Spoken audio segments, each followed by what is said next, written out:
నమస్కారం అందరికీ. ఈరోజు మీతో ఆసక్తికరమైన విషయం గురించి మాట్లాడదలుచుకున్నా. ఒకసారి ఆలోచించండి. ఒక సాధారణ 8వ తరగతి సివిక్స్ పుస్తకం దేశంలో అతిపెద్ద చర్చకు కారణమైందంటే నమ్మగలరా? అంతకు మించి సుప్రీంకోర్టు వరకు వెళ్ళిందంటే నమ్మగలరా? తెలుగులో ఒక సామెత ఉంది, ఒక చిన్న రాయి వేసిన చెరువంత అలజడి అని. అంటే ఒక చిన్న విషయం కూడా కొన్నిసార్లు పెద్ద చర్చకు కారణమవుతుంది. అదే ఈ కథలో జరిగింది. ముందుగా ఈ కథ మొదలు ఎక్కడో చూద్దాం. భారతదేశంలో చాలా స్కూళ్ళలో చదివే పుస్తకాలు ఎన్సీఆర్టీ అనే సంస్థ ద్వారా తయారు చేస్తారు. 8వ తరగతి సివిక్స్ పుస్తకంలో భారత న్యాయస్థానం గురించి ఒక అధ్యయనం ఉంది. అధ్యయనం ప్రధానంగా ఏం చెప్తుందంటే, మన దేశంలో కోర్టులు ఎలా పనిచేస్తున్నాయి, జడ్జిలు ఎలా తీర్పులిస్తున్నారు, ప్రజలకు న్యాయం ఎలా అందుతుంది. కానీ అదే అధ్యాయంలో ఒక ముఖ్యమైన వాక్యం కూడా ఉంది. అది ఏమిటంటే, people do experience corruption at various levels of the judiciary అని. దాని అర్థం ఏంటంటే, న్యాయ వ్యవస్థల్లో కొన్ని స్థాయిల్లో ప్రజలు అవినీతిని అనుభవిస్తున్నారు.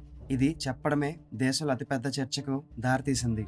తెలుగులో ఒక చిన్న మాట ఉంది, నిజం చెప్పినా నొప్పే, కానీ నిజమే చివరికి గెలుస్తుంది. న్యాయ వ్యవస్థ ఎదుర్కొంటున్న సవాళ్ళు ఏంటి? ఆ పుస్తకంలో కేవలం అవినీతి గురించి మాత్రమే కాదు, ఇంకా కొన్ని సమస్యల గురించి వివరించారు. మొదటిది, కోర్టుల్లో కేసులు పెండింగ్. మన దేశంలో కోర్టుల్లో కేసులు ఎంత ఉన్నాయో తెలుసా? 1,00,000 కాదు, కోట్లల్లో ఉన్నాయి. కొన్ని కేసులు 10 సంవత్సరాలు 20 సంవత్సరాలు కూడా సాగుతాయి. ఇందుకే ఒక ప్రసిద్ధ న్యాయ సూక్తి ఉంది, justice delayed is justice denied అని. తెలుగులో న్యాయం ఆలస్యమైతే అది న్యాయమే కాదు. రెండవ సమస్య, జడ్జీల కొరత. మన దేశ జనాభా చాలా ఎక్కువ, కానీ జడ్జీల సంఖ్య మాత్రం అంతకు తగినట్టుగా పెరగలేదు. దీంతో కేసులు త్వరగా పరిష్కారం కావడం చాలా కష్టమైంది. మూడవ సమస్య, ప్రజలకు న్యాయం పొందడం చాలా కష్టమైంది. కొన్ని సందర్భాల్లో పేదవాళ్లకు కోర్టు కేసులు పెట్టడం కూడా చాలా ఖర్చుతో కూడుకున్న విషయం. దీంతో న్యాయం అందుకోవడం కూడా చాలా కష్టం అవుతుంది. ఈ విషయం బయటకు వచ్చిన తర్వాత సుప్రీంకోర్టు తీవ్రంగా స్పందించింది. కోర్టు అభిప్రాయం ఏమిటంటే, చిన్న విద్యార్థుల పుస్తకాల్లో ఇలాంటి వాక్యాలు ఉండడం వల్ల న్యాయ వ్యవస్థపై నమ్మకం తగ్గిపోవచ్చు. తెలుగులో ఒక సామెత ఉంది కదా, పేరు చెడితే పనికి చెడు అని. అంటే సంస్థ ప్రతిష్ట దెబ్బతింటే ప్రజల విశ్వాసం కూడా తగ్గుతుంది. దీంతో కోర్టు ఎన్సీఆర్టీ నుంచి వివరణ కోరింది. తర్వాత ఏమైందంటే, ఎన్సీఆర్టీ ఆ పుస్తకాన్ని వెనక్కి తీసుకుంది, క్షమాపణ కూడా చెప్పింది. దేశంలో మొదలైన చర్చ ఏంటంటే, ఈ సంఘటన తర్వాత దేశంలో ఒక పెద్ద చర్చ వచ్చింది.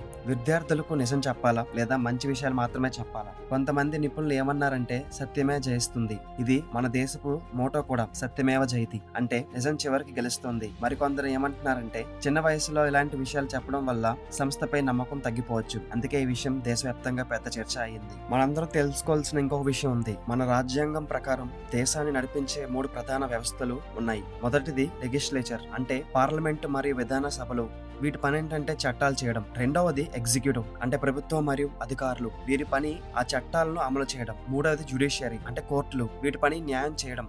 తెలుగులో ఒక సామెత ఉంది, 3 కాళ్ళ మీదే మండపం నిలుస్తుంది. అంటే ఈ 3 వ్యవస్థలు కలిసి ఉన్నప్పుడే ప్రజాస్వామ్యం బలంగా ఉంటుంది. మీరే చెప్పండి, మన దేశంలో కేవలం జ్యుడిషియరీలో మాత్రమే అవినీతి ఉందనుకుంటున్నామా?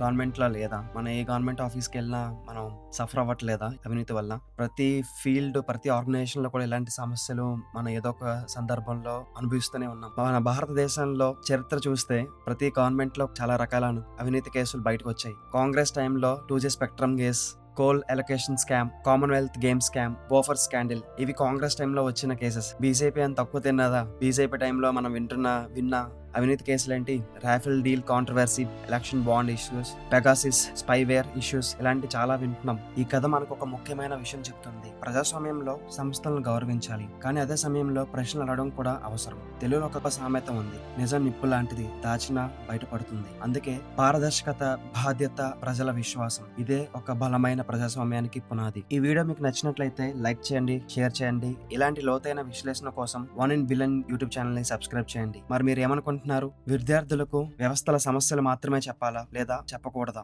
మీ అభిప్రాయం కమెంట్లో చెప్పండి. Thank you. జై హింద్.